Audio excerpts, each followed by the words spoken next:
নবীর কথা শুইনা শুইনা চোখের পানি ফালায়া ফালায়া কাঁদে।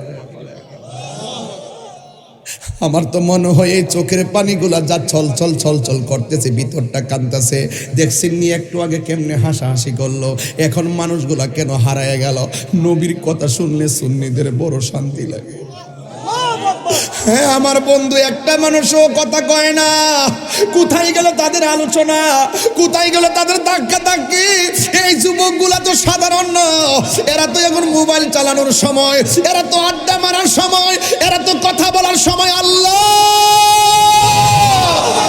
ও আল্লাহ, এরা আরামের ঘুম হারাম কইরা ফলাইছে, মোবাইলটারে বন্ধ কইরা ফলাইছে, ফেসবুক চালানো বন্ধ কইরা দিছে। নবীর কথা শুই না তারা তায়েফের জমিনে যুবকরা নবীরে পাথর মারছে। আমি তো দেখতেছি এই গুঞ্জরের পোলাপান যদি, মুরাদনগরের পোলাপান যদি ওই তায়েফের জমিনে থাকতো, কাফেরদের পাথরের সামনে এই পোলাপানদের বুকটা পাইতা দিত, কিন্তু মোস্তফার গায়ে একটা পাথর লাগতে দিত না।